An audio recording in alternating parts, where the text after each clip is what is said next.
Hey everyone, my name is Luis and I wanted to talk about Black Ops 7, the newest Call of Duty released just a few days back.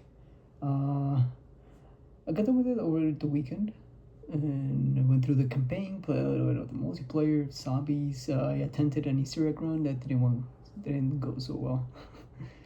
But I wanted to make a review of the game because I do have some thoughts that I want to express. So for this review, I'll first touch on the campaign, then zombies, and at the very end, multiplayer. I want to add that I didn't buy this game. Instead, I got it from Game Pass. I was planning on buying it on the PS5, but well, I was planning on it because I was very impressed by the beta.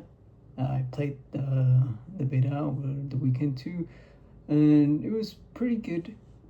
And I did have kind of high hopes for it, but as more reviews and things that are coming out of the game, I was kind of falling out of it. So I canceled my pre-order and just waited for the Game Pass. But yeah. Anyway, let's start talking about it. So let's get started with the campaign. As most of you already heard, it's terrible, awful, mostly. The story itself, basically, you're David Mason, son of Alex Mason from the original Black Ops, because you just can't move on from the old glory days. You're going against the guild army or guild militia. There's some military group. They're the bad guys, and they're working in the secret weapon that kind of makes you hallucinate. That happens a lot in the game. That's the same one from Black Ops 6. If you guys played that one. And by the way, what kind of name is guild? Like, it's dull. I mean, it's like second word after a better name. Take the Elder Scrolls game, Deep's Guild, or some other things. Just sounds boring.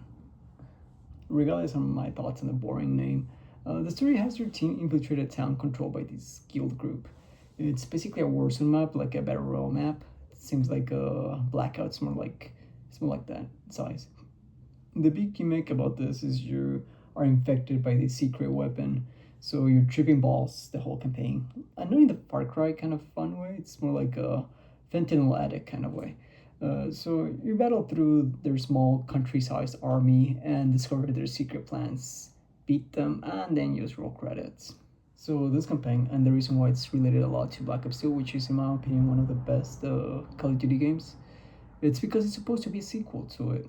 Now, after playing it, you can say it happens after Black Ops 2, which is not wrong, but it ain't really a sequel per se.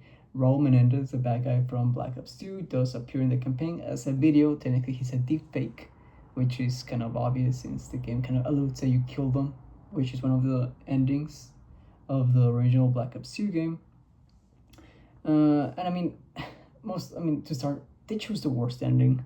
Because if you guys recall, that game had multiple endings, and the real one, or the real one now, is chosen by the game, which is the where Mason dies because of Woods. Raul is killed by David, which causes the terrible uprising, and then this Karma chick, which you saved in the second game, technically is supposed to be Dave, if I recall, but in this game she's alive. So I don't know. It's really bad. It's confusing, really. But sticking with the callbacks to Black Ops 2, they go through it like the whole game. You explore missions with sectioned or fragmented parts of Black Ops 2, like multiplayer maps or like the actual story mode, which mostly just want to make you want to go back to that game instead of, keep playing this one. And it is sort of wild how much this game has degraded from the previous campaigns. Like, to be honest, Black Ops 2 had multiple endings. You choose your own class at the beginning, set pieces. This game has no set pieces, like, at all. It's all run of the mill. You shoot through a corridor, good job, you get a medal, go to the next level. Anyway, there are several reused assets for this campaign, by which I mean the most of this campaign takes place within past multiplayer maps and campaign levels, including those from Black Ops 6, Black Ops 2, and Black Ops 1. I don't know why I said that backwards. But anyway, there's some also from multiplayer from Black Ops 7 itself. I'm not opposed to using multiplayer maps from the game or from the campaign. They used to do it a lot on the Golden Age, which actually feels sort of nice when you recognize some of the maps you were playing. But this time around, here, it feels lazy, like you're already offering so little. Now you choose to reuse some assets from better games. It doesn't bode well. And this is obvious. This obvious laziness extends to the looks. Most of the reused assets, well, they're already there, so yay. But the new missions, the ones taking place in this Warzone map, they feel dull, empty. Like there's no soul to it. There's little to see and do. Like you enter a room and that is it, a room. No couch, no window, no table. They're empty. It honestly feels half finished and reminds me a lot of Modern Warfare 3 from 2023, which this kind of mirrors since Modern Warfare 3 from 2023 came after Modern Warfare 2 2022. And this game, Black Ops 7, is coming out after Black Ops 6, which is, back to back. Your squad mates each get a dedicated tripping balls mission in which you explore their traumas. They're really something.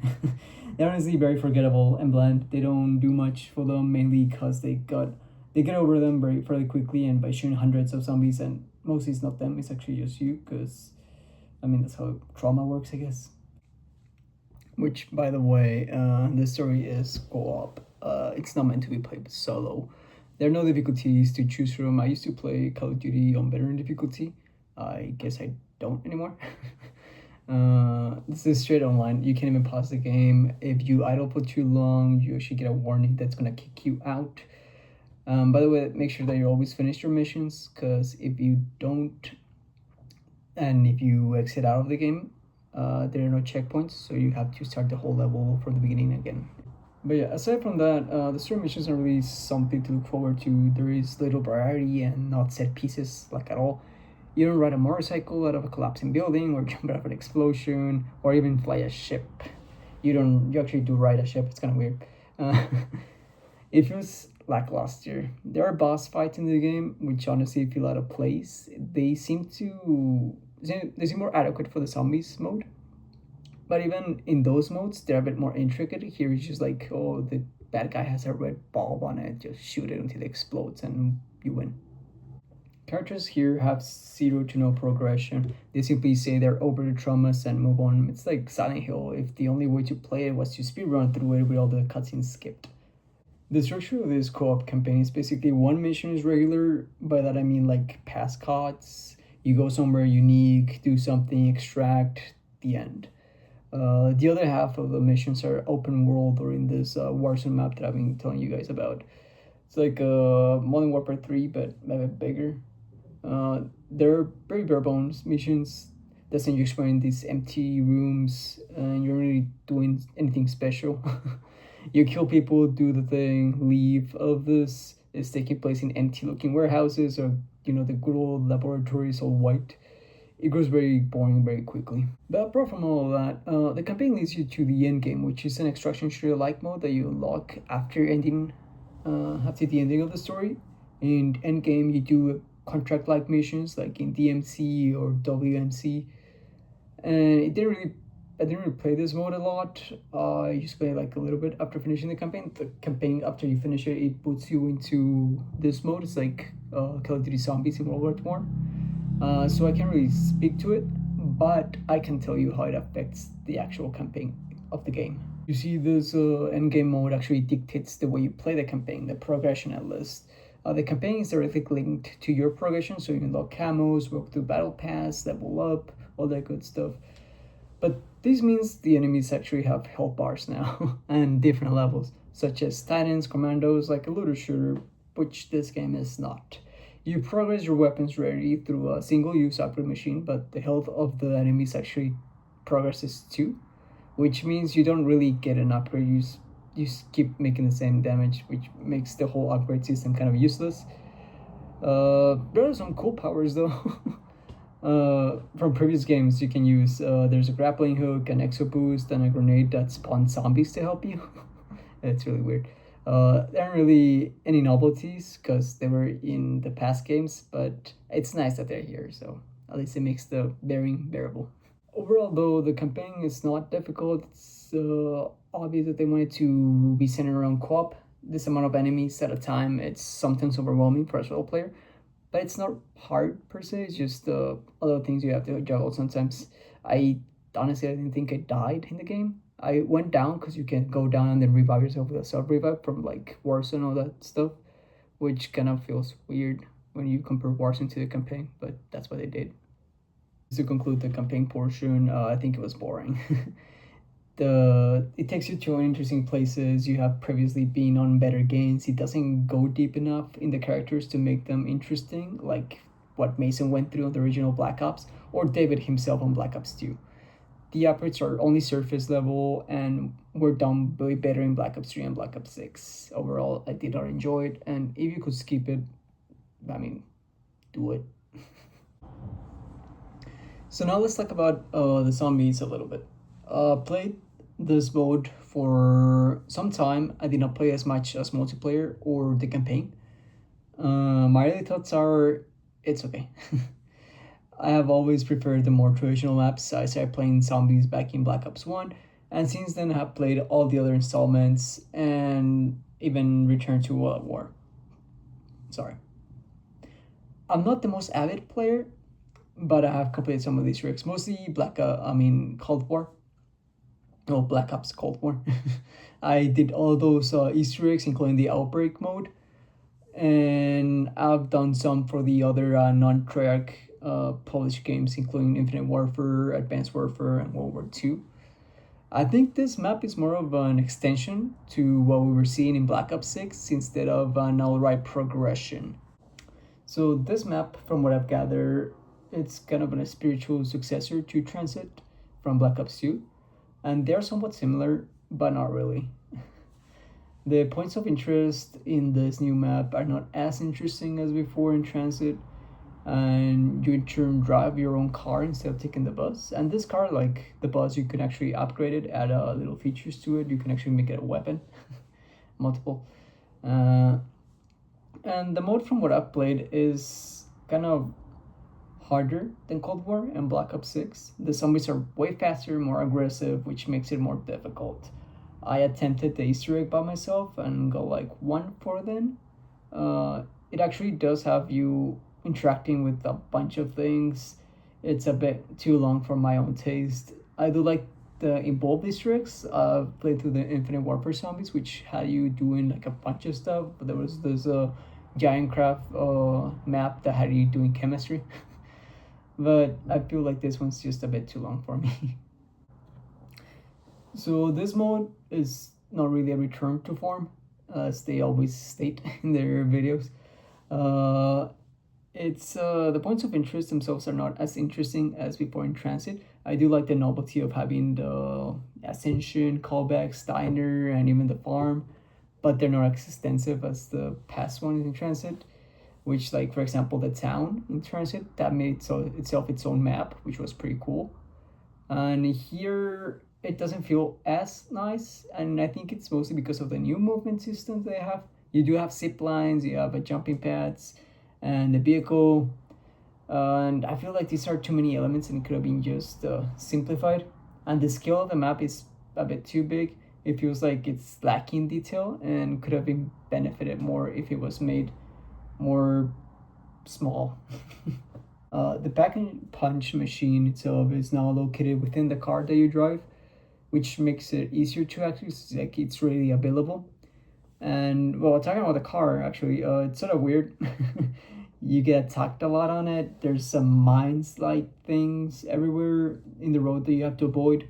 The zombies actually grapple onto the vehicle, and you have to crush them against like the walls, the map geometry, which is kind of finicky. It sometimes doesn't work well. And also the car can break down. So you can like stop in the middle of the road and then you have to get out, repair it with salvage that you collect. And it actually does have to, it takes a few seconds for you to repair it. So you have to stand there fixing it while there's like a bunch of zombies that can just swarm you and kill you, which speaks to the difficulty of the game now. As for progression in zombies, it mostly stays the same as Black Ops 6.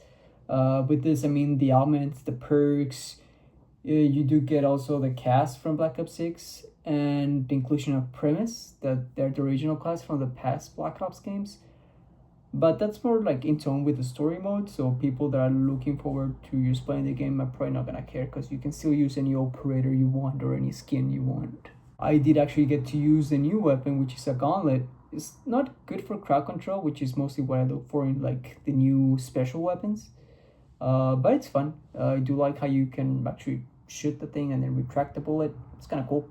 But like I said, I was hoping for more of a crowd control, so like killing multiple zombies at a time. This in turn just uh, kills columns instead of rows, basically. So overall, though, it wasn't really what I was looking for, which was a transit remaster, but of course with the tweaking of of the Easter egg and the pack a punch steps. But for what it is, I did find it kind of harder. The places were not as interesting, and honestly, I think it will benefit it more from less verticality to the map and more horizontal uh, aspects to the map. And I feel like a small town map will work best for this mode, especially with a vehicle. You can just traverse through destroyed roads or things like that. And I do see myself playing a bit more, at least to get the Easter egg done. But I can see how solo players will have trouble with this, and less experienced player will just outright quit the game mode. But now let's actually get to the meat of the experience, which is multiplayer. I think I'm an avid player. I have a positive KD in most of the recent games, but I have also gotten my butt handed to me by multiple people. I haven't been much of a fan of the new movement system that came about from the Modern Warfare games. I still prefer the original stiff controls that the past Call of Duties had compared to this one, for example. But regardless, you get a good serving of content. It's you get 60 new maps. Well, half and half, more than half. But these maps are divided into remasters from Black Ops 2 and new maps, and I believe these are actually better than the ones we've seen before from Cold War, Black Ops 6. They're mostly 3-lane maps, which makes them always better. But there's a problem with the spawns right now.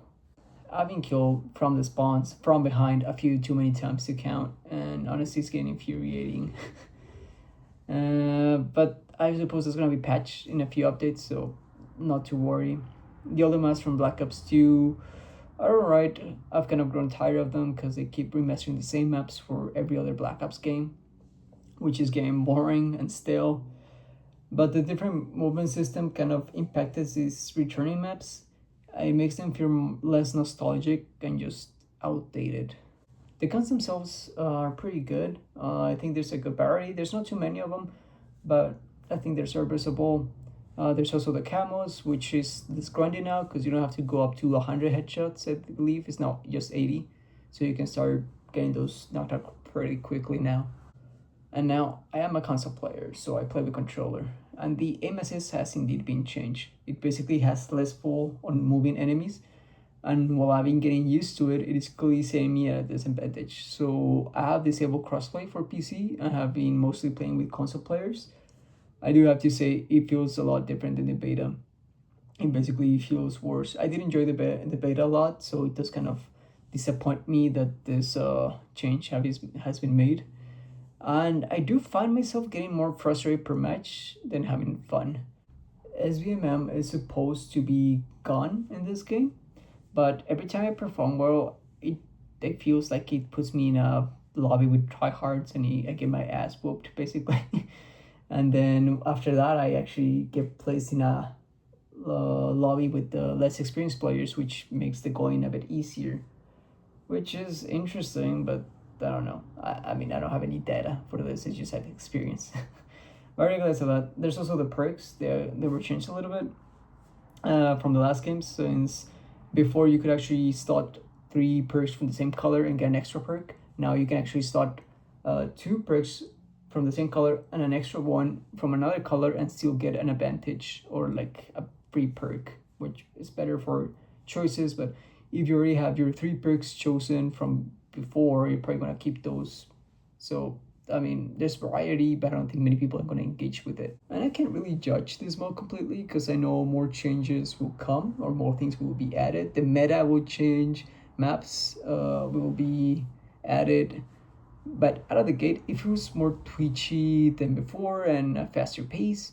I prefer the beta and kind of feel disappointed. I'll continue playing it here and there, but if I still grow more frustrated, I'll probably just drop it off and pick it up on the next season or other content drops. So overall though, after playing through this whole game and all its modes, I do have to say I'm looking forward to what is to come for the future updates, new maps, zombies, and multiplayer related.